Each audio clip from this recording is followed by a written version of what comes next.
Right, what are we on to next? Muddy by Golden Orb. Muddy, do you want to do this or do you want me to do it? Yeah, I'm happy to do it. So Muddy by Golden Orb, that was released on the 15th of June, earlier on this year. It contains 8 songs and is just under an hour in length, at 51 minutes and 7 seconds long. This is the band / artist's second album, I believe. They had a demo released back in 2015, which was followed by a full-length album entitled Hopeland in 2020, which according to their Bandcamp page was recorded under the generous influence of alcohol, marijuana, LSD, MDMA, Xanax, Rivotril, and other shit.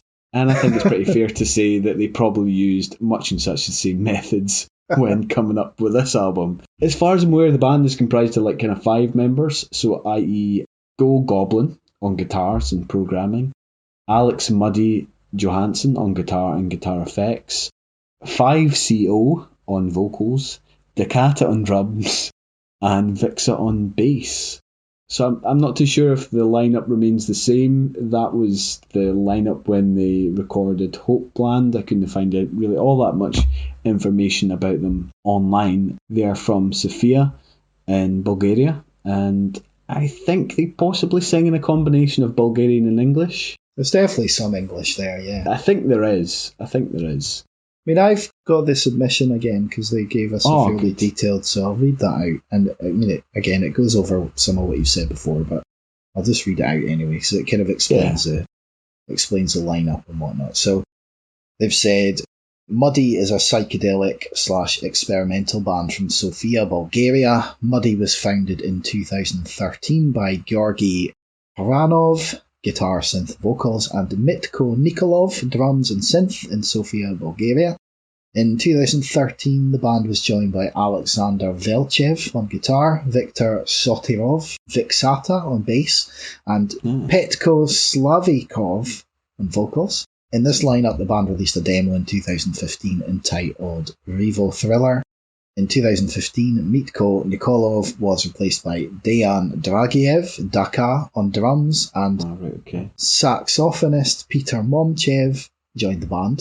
In 2016, the band began recording their first full-length album entitled Hopeland, and on March 13th, 2020, the album Hopeland is released. Due to the pandemic situation, the band decided to record a second album, and on April 9th, 2020, recording on the new album called Golden Orb began. The upcoming album is collected in 8 chapters and is an audiobook, a trip, a soundtrack.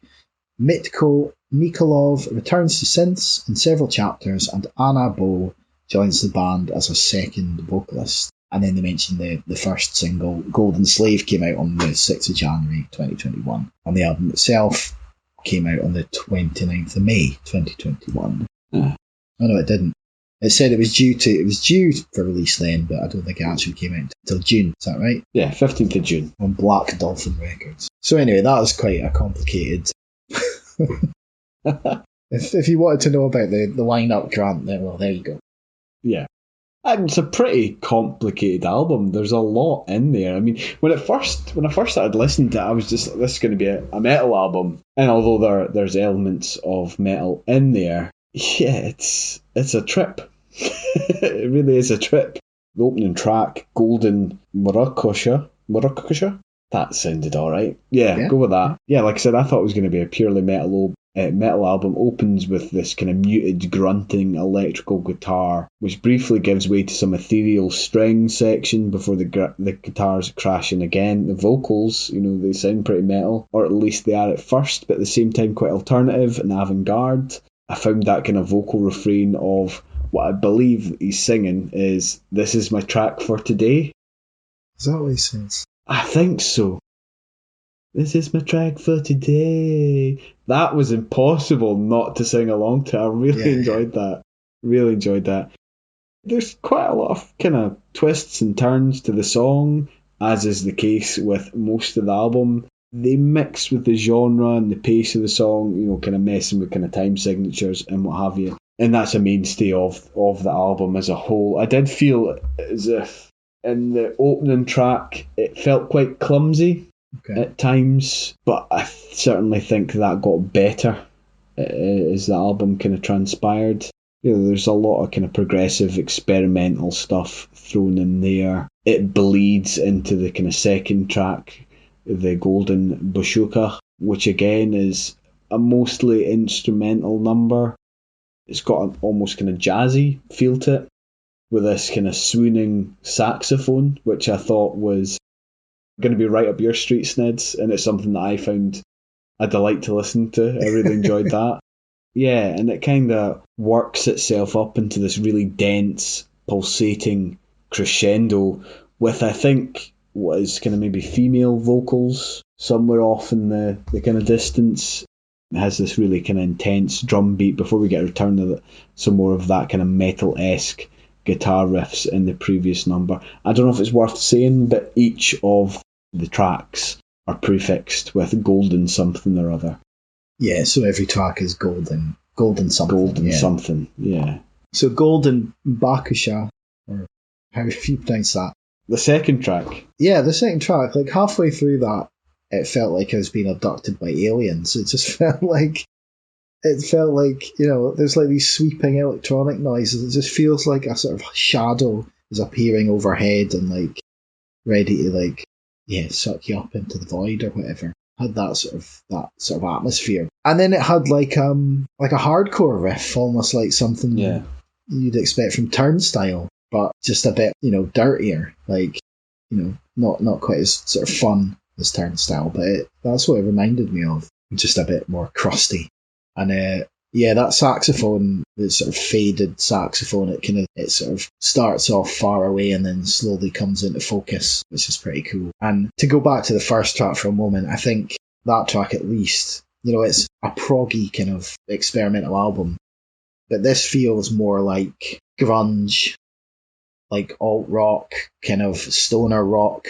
Certainly that first track, then when you compare it to something like TDK, which was far more metal, this is it feels more grungy and, stoner. Certainly that first track, his vocals reminded me quite a lot of Monster Magnet. They're sort of groovy stoner rock band. And sort of creepy, he just sounds like a creepy weirdo. Well, have you seen photos? Well, I don't know if this guy is the lead singer, but I mean, if you look at the album art, it's a guy blacked up, not in kind of black and white minstrel way, but I mean he's covered in black body paint, and I think that's how he maybe performs live. I don't know. I think, is it on the album of Hopeland? It's the same guy, but he's wearing like a top hat, and it's just, you can't really see his face, you can't really see his features because he's looking down at his guitar. It's just like a photo of him playing his guitar from about his chest up. Yeah. And it looked like the Babadook had released an album. Like, I wasn't sure if on the album art for this, at least, it was like gold paint and it was just like dark lighting. I don't know, because I don't think so. But maybe not. I don't think so. I think it's worth mentioning as well. Like there's a reoccurring theme, and I don't know almost how to put it in words. It's almost like a horror movie trope in a way. That noise that you just hear constantly scattered throughout the course of that album, it's quite unnerving. I think you probably hear in the opening bars of the first song, the Golden Marushka, and it's just littered throughout the course of the album, and it kind of catches you off guard. Do you know what I'm talking about? Yeah. That's obviously a theme. There's lots of weird noises. Oh, there is a lot of weird stuff. I mean, the third track, Golden Slave, there's lots of bleeping, it's almost like whale song on there. And it sounds like a 70s B movie, like at the start anyway. That's how it felt for me. I was making soup whilst I was listening to this. And I felt as if I was in the opening credits of Seven, like making my soup, making a lovely butternut squash soup. But I felt like a fucking horror movie villain, making some sort of potion or whatever. Boiling somebody's head in the soup pot. Yeah, that's quite an unnerving track. Yeah, there's a lot of mystery and unknown to be found in that song, I'd say. And the album. In the album as well. Well, yeah. I mean, I've used the word weird a lot in every description of these songs, but There's the actual sounds of a rainstorm on one of the tracks. Yeah, that's the Golden Shaduni. Yeah, there's like old man vocals that sound like they're played in reverse. That's the same song. There's like a classic guitar sound in there. Somebody playing a flute maniacally off in the distance. Yeah, it's quite tribal. There's good female vocals on Golden Postulate as well. Yeah. Mm-hmm. I like that, the words are sort of delivered really slowly and deliberately in this kind of sultry, cool as you like sort of fashion. I guess a little bit like in the way that the singer in Dry Cleaning delivers her vocals. Yeah, they are a wee bit, yeah. I just kind of put that together just now, but that kind of really sort of sultry, kind of cool way of delivering vocals. It's got like, some smoky saxophone again, and this really sort of lounge lizard style keyboards as well, yeah. Certainly, aye. Towards the end, I kind of felt, there was a bit of that kind of jazz, sax, synth kind of playing kind of sparse octaves and what have you. At the start of the song, I kind of described it as almost having this kind of sludgy, industrial kind of rock feel to it. Yeah, that's fair enough. Yeah. There's, one of the tracks, Golden Smile's got it's quite thrashy. It's got a bit of, the vocals go a bit new metal as well, and there's almost sort of Discord and alt rock chords and guitar licks in there, which are sort of that sort of noisy, kind of awkward fashion of alt rock. And it's got like a sort of like a new metal groove in it. The female vocals on repeat towards the end of that track were a delight to listen to. I loved that. Yeah. There's sort of bits of stuff that sounds a little bit like Led Zeppelin in places on some of the tracks. There's some apocalyptic sounding 80s synths. Mm-hmm. A bit like a John Carpenter score. Yeah. Like a real sci-fi kind of feel to it, yeah. Yeah. There's a really short-lived sort of Dire Straits guitar lick as well on the end of A Golden Shadow as well. It's sort of Dire Straits from Beyond the Grave, kind of it's sort of quite ghostly, but it's definitely sort of Dire Straits. It's a song I'm thinking of. Sultans of Swing or something like that. We are the Sultans. It's not the first thing that pops into your mind when you listen to this album. Certainly not the Sultans of Swing. But there's definitely a Sultans of Swing-esque guitar line in that song, Golden Shadow. It's just a really interesting listen, this. Yeah, the last song isn't really a song, the Golden Amazov. Yes. I'd love to know what the guy's talking about. He's speaking in Bulgarian and he's going it sounds like he's obviously talking about something, describing something, and he's like, a-chuk, a-chuk, a-chuk, a-chuk, a-chuk, and you're like, what are you talking about, man? I'd love to know what you're talking about. Yeah, and that's kind of he said in the submission email that it was in 8 chapters, it's an audiobook, a trip, a soundtrack. So maybe that's the sort of audiobook kind of side of it, yeah. Side of it, perhaps. So there's, there is some kind of bizarre story weaved through, maybe a narrative through all these songs. But I've absolutely no idea what. No, neither did I. But I think I find that whole that kind of noise. You know what I'm talking about, don't you? That from horror movie trailers or whatever. It reminds me of War of the Worlds, like that. Yeah, okay.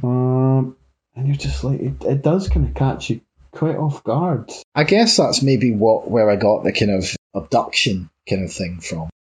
Yeah. From that second track, I think it was. So it just felt like there was some kind of giant spacecraft coming overhead. Because it is it does feel as if it's kind of pulsating, doesn't it? Yeah, absolutely.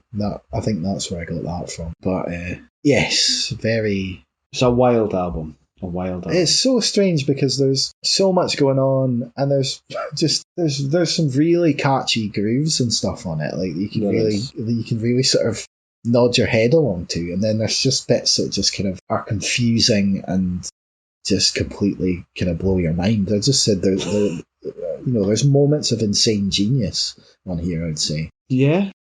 Yeah, I'd be inclined to agree with you. Yeah. Okay, well, how have you rated this? I'll let you go. I'd say I don't know.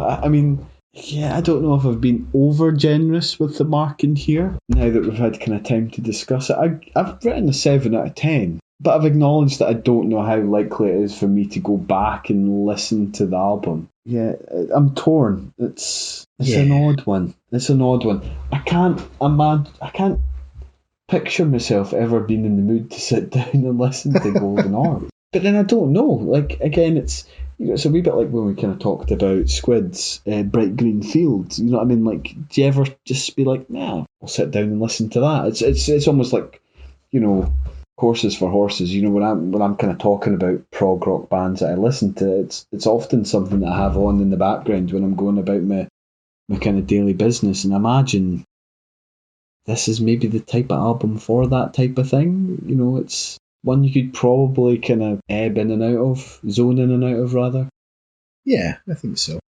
I don't know. Has that been harsh? I don't think so. No, I mean, I think you can. I think you can listen to this. You can listen to it passively, but I think you can also sit and give it your attention and pick out like all these, like we've done, pick out all these weird things and little bits and pieces you might not notice if you're just listening to it passively. But I don't know if I would necessarily pick out a song. Be like, I'll go and listen to, I'll go and listen to Golden Shadow or whatever. Like, maybe I would, but I think it's one of these kind of listen to it as an album. Yeah. While you're making some kind of witch's brew or something. I don't know. Making some soup. Boiled heed soup. But I've been more generous. I've given it an 8 because I think just this sort of sheer like insanity of it and like that, so that kind of brass balls making something like this and it actually being enjoyable to listen to and not just a complete like terrible, horrible mess. Like I think it's far from that. It's far from that. Yeah, it's experimental, it's wild, there's a lot of different things at work here, but it does kind of shamble along and does work quite well together. I think because it's so odd, the fact that there's so many odd things, like because it's odd, the fact that it is so odd works. Does that make sense? I don't know if that does make sense. It does. It's hard to put into words, isn't it? Yeah, I suppose this is the definition of a must-listen album, because you cannot, if you don't listen to it, you're not going to understand what it's like. No, I don't think so. We can't really describe it. You have to sit down and listen to this. I mean, a lot of people just shut it off after like 2 minutes or something, but I think give it a chance. You might be pleasantly surprised, or you might be appalled. It's definitely worth a listen. Yeah. What was Kat's reaction to it? Because I know you had it on playing in the flat quite a bit. No, she's not really heard it. I think she heard a couple of tracks in the car, and I think she wanted it turned off. I think similarly with TDK, I think she kind of had it on a little bit in the car. She put up with it for a little while, and then it's like, yeah. But when it got to one of those intensely heavy bits, she's like, can we put something else on? So yeah, it's definitely not for everyone. No. Lost for words. Yeah. Okay, so that was Golden Orb by Muddy. Oh.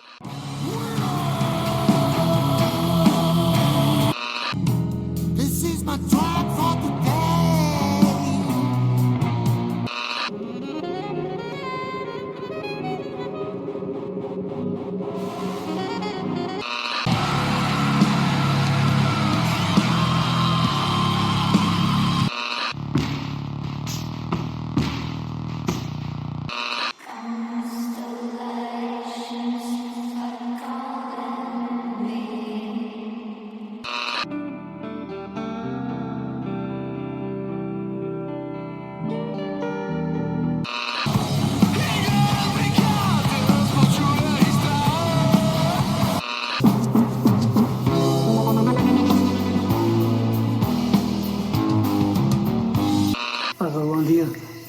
Holy